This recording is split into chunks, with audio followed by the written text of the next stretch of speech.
अस्सलाम वालेकुम व्यूअर, ये मेरी वीडियो है कॉर्पोरेट टैक्स रजिस्ट्रेशन की जो यूई ने अभी लॉन्च किया है। तो ये जो आपको लिंक नज़र आ रहा है, सबसे पहले जिसको मैंने हाईलाइट किया है, इस लिंक पे आपने गूगल क्रोम पे क्लिक करना है। ठीक है, जब आप क्लिक करोगे तो आपके सामने जो विंडो खुलेगी उसमें वो यूज़र नेम की डिटेल मांगेगा, लाइक आपका ईमेल एड्रेस मांगेगा, पासवर्ड मांगेगा और ये जो कोड लिखा हुआ आ रहा है 616299 ये कोड। ठीक है, ये आपने ऐसे टाइप करना है और लॉगिन पे क्लिक करना है। तो आपके सामने जो विंडो खुलेगी उधर आपकी जो कंपनी की, या इसको हम बोलते हैं टैक्सेबल पर्सन, उसकी डिटेल आ जाएगी। ठीक है, अभी जिस तरह ये सामने आपके अभी आने वाली है, क्योंकि नेट स्लो है, तो ये देखें ये इस तरह का पेज खुलेगा। इधर ये जिधर मैं जिसको हाईलाइट किया है व्यू, ये इधर आपको कंपनी की डिटेल मिलेगी। ठीक है, आपने इधर से लॉगिन किया, उस कंपनी की डिटेल पे क्लिक किया तो आपके सामने नेक्स्ट पेज ये वाला आएगा। ठीक है, इधर आपने ये देखें जिधर लिखा हुआ है कॉर्पोरेट टैक्स, इधर ये तीन राइट साइड पे आपको डॉट नज़र आ रहे हैं। जब इन डॉट पे क्लिक करोगे तो आपको वो बोलेगा कि रजिस्टर। ठीक है, तो आपने रजिस्टर पे क्लिक किया तो अब आपका रजिस्ट्रेशन का प्रोसेस स्टार्ट हो जाएगा। इधर आपसे वो डिटेल मांगेगा। ठीक है, ये दो तरह के टैक्सेबल पर्सन होते हैं, एक नेचुरल पर्सन और एक जो है लीगल पर्सन। तो लीगल पर्सन की डिटेल डिफरेंट होती है, नेचुरल पर्सन की डिफरेंट होती है। तो ये जो आप मोस्टली जो कंपनीज होती हैं वो लीगल पर्सन होता है, तो लीगल पर्सन की ये सारी डिटेल आपसे पूछी जाएगी रजिस्ट्रेशन के प्रोसेस में। तो आप ये डिटेल अपने पास अवेलेबल कर लें, लाइक अगर हार्ड कापी हैं तो उनको स्कैन करके अपने कंप्यूटर में एक फोल्डर क्रिएट करके उस फोल्डर में ये सेव कर लें ताकि आपको प्रॉब्लम ना हो। जब आप इसको स्टार्ट करेंगे तो ये जो रेलेवेंट आपका है वो उसको यस करेंगे या नो करेंगे। ठीक है, ये जो है आपका एमओए पूछा जाएगा, उसको अपलोड करेंगे। इसमें ये टेक्निकल चीज़ है। ठीक है, ये जो पीरियड है ना, जिस तरह मैंने जनवरी से दिसंबर सेलेक्ट किया है, यह है कि आपका जो फाइनेंशियल ईयर है वो क्या है, लाइक आप अपनी इनकम स्टेटमेंट किस पीरियड की बनाते हैं, जनवरी से दिसंबर, फेब से जैन, मार्च से फेब, किस पीरियड में है, तो आपने वो वाला सिलेक्ट करना है अकॉर्डिंगली अपनी बैलेंस शीट के पीरियड के हिसाब से। ठीक है, तो फिर वो आपको बता देगा कि आपका जो टैक्स पीरियड है वो यहाँ से यहाँ तक होगा, लाइक मेरा 1 जैन से 31 दिसंबर 2024 तक है, और जो मेरा पहली रिटर्न की डेट है 30 सितंबर 2025 है। इस तरह वो आपको बता देगा इधर ही। ठीक है, तो उसके बाद ये जो आपके पास ऑलरेडी इंफॉर्मेशन सेव होगी, क्योंकि आपने वैट के लिए रजिस्टर किया था ना, तो वो उधर से ही इंफॉर्मेशन उठा के ले आएगा सिस्टम। ठीक है, अगर नहीं होगी तो वो आपसे पूछेगा। अभी इधर वो आपसे आपका मोबाइल नंबर पूछेगा जो अपडेटेड वन है।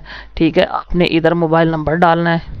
ठीक है, उसके बाद इधर लैंडलाइन नंबर आपसे पूछेगा, तो अपने कंपनी का लैंडलाइन नंबर डाल देना है। पहले वो कंट्री का कोड पूछेगा, आपका कौन सी कंट्री का है, तो उसके बाद आपने इधर ईमेल एड्रेस डालना है। आपको वो बता भी देगा कि पुराने हमारा जो आपका ईमेल एड्रेस है पुराना ये वाला सिस्टम में है। अगर आप उसको यूज़ करना चाहते हैं तो ओके, अगर नहीं तो आप उसको टाइप कर दो कि नहीं मुझे ये वाला ईमेल एड्रेस चाहिए। ठीक है, उसके बाद आपका वो पोस्टल कोड पूछेगा, ये इन्फॉर्मेशन फिल करेंगे, नेक्स्ट करेंगे। थोड़ा लोड होने में टाइम लगता है इनकी साइट पे, क्योंकि बहुत ज़्यादा यूज़र होते हैं तो इस वजह से थोड़ा टाइम लगता है। ठीक है, आप इधर आ जाएं। उसके बाद वो पूछेगा आपसे ऑथराइज सिग्नेटरी की डिटेल, ये थोड़ा टेक्निकल। इधर आपने जो बंदा आपके डॉक्यूमेंट साइन कर सकता है ना, उसकी डिटेल अपलोड करनी है। ठीक है, मतलब ट्रेड लाइसेंस पे ये देखें जो मैनेजर है ना, उसका नेम मोस्टली होता है। अगर तो आपने उसको पावर ऑफ अटॉर्नी एमओआई में दी हुई है, और अगर आपने उसको पावर ऑफ अटॉर्नी दी है कोर्ट से लेके, तो वो फिर अलग होगा, वो पेपर अलग होगा। ठीक है, इधर से आपने उसका नेम ट्रेड लाइसेंस से आपको मिल जाएगा, कॉपी पेस्ट कर लें, लास्ट में लास्ट का नेम कॉपी कर दें। ठीक है, उसके बाद आप इधर से उसका मोबाइल नंबर डालेंगे। ठीक है, कंट्री सेलेक्ट करेंगे, उसके बाद उसका मोबाइल नंबर लिखेंगे, उसका ईमेल एड्रेस लिखेंगे। ठीक है, ये मैं अभी उसका मोबाइल नंबर टाइप कर रहा हूँ। ठीक है, थ्राइस सिग्नेटरी की डिटेल मैं अपलोड कर रहा हूँ, मतलब सिस्टम में इनपुट कर रहा हूँ। अगर देखें वो यूई का लोकल है तो उसके 2 डॉक्यूमेंट जाएंगे, एमर्स आईडी और पासपोर्ट, और अगर वो किसी और कंट्री का है तो उसमें तीसरा डॉक्यूमेंट वीज़ा भी जाएगा। ठीक है। तो वो सिस्टम उसी हिसाब से आपसे इंफॉर्मेशन मांगेगा, ठीक है। इधर ये देखें मुझसे उसने उसका पूछा है कि इसका डेजिग्नेशन क्या है, तो मैंने टाइप कर दिया कि इसका मैनेजर है, ठीक है। उसके पास एमरोस आईडी है, मैंने बोला यस, तो अब वो मुझसे एमरोस आईडी की डिटेल मांग रहा है, ठीक है।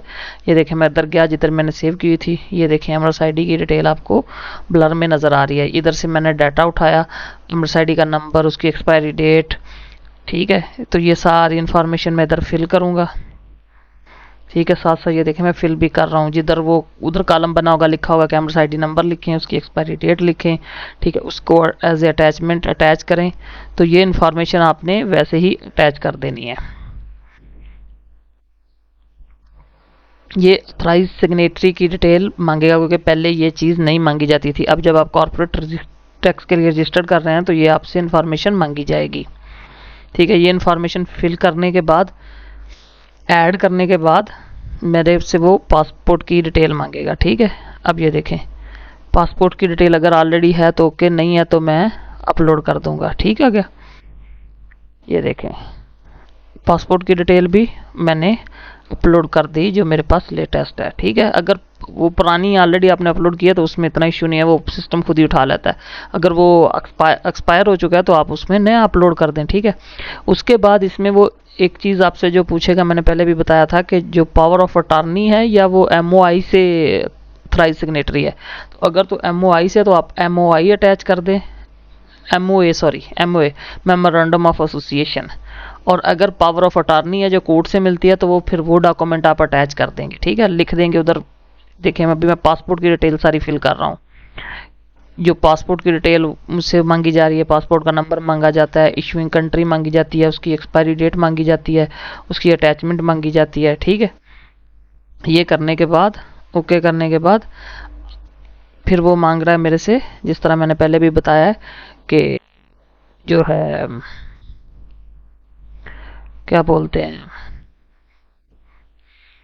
उसकी डिटेल मांगी जा रही है एमओए की। ये देखें इधर वो मांग रहा है ना कि इसको ऑथराइज सिग्नेटरी किस बेस पे है, तो मैंने एमओए डाल दिया, ठीक है। और इधर अटैचमेंट में अटैचमेंट डाल दूंगा, ठीक है। ये देखें इधर से अपलोड किया, इधर से वो जो है एग्रीमेंट उसको सिलेक्ट किया, ओके किया और मैंने ये अपलोड कर दिया, ठीक हो गया। ये देखें ये अटैचमेंट होगी। अब ये अटैचमेंट करने के बाद मैं नेक्स्ट चला जाऊंगा, ठीक है। जब नेक्स्ट जाऊंगा तो वो जितनी भी मेरी इन्फॉर्मेशन है उस सारे का मुझे रिव्यू देगा कि आपका जो पीरियड है वो ये होगा, आपका जो ट्रेड लाइसेंस नंबर है ये है, और आपकी एक्टिविटी ये है, आपका ऑथराइज सिग्नेटरी ये है, आपका ऑनर ये है। उसकी सारी इन्फॉर्मेशन रिव्यू के लिए आ जाएगी, ठीक है। आपका कॉन्टैक्ट नंबर ये है, ईमेल एड्रेस ये है। अगर आपने किसी को मॉडिफाई करना है तो आप उधर एडिट का ऑप्शन होता है, उधर से एडिट कर लेंगे, या आप एप्लीकेशन में प्रीवियस में आ जाएं, विंडो प्रीवियस विंडो में उस तरह भी एडिट कर सकते हैं। और उधर ये जो ब्लू कलर में आइकॉन नज़र आ रहा है उसको यूज़ करते हुए आप एडिट भी कर सकते हैं। जब ये आपको ऑथेंटिक हो जाए कि सारी इन्फॉर्मेशन करेक्ट है, आपने इस पर क्लिक करना है, ठीक है। ये जो है कि I confirm all information are true and correct, और उसके बाद सबमिट कर देना है, ठीक है। इतना सा काम है। जैसे ही आपने सबमिट किया तो ये आपसे जो भी चीज़ है एरर दे देगा, अगर कुछ मिसिंग है या कुछ भी प्रॉब्लम है तो वो इधर आपको उनकी कंफर्मेशन दे देगा, ठीक है। अब आपको ये रेफरेंस मिल गया, इसको आप अपने पास सेव कर लो। ये आपका रेफरेंस है कि आपने एप्लीकेशन सबमिट कर दी है। उम्मीद करता हूँ मेरी ये वीडियो आपको पसंद आई होगी। मेरी मज़ीद ऐसी वीडियो के लिए मेरे चैनल को सब्सक्राइब करें, अपने सर्कल में शेयर करें। शुक्रिया।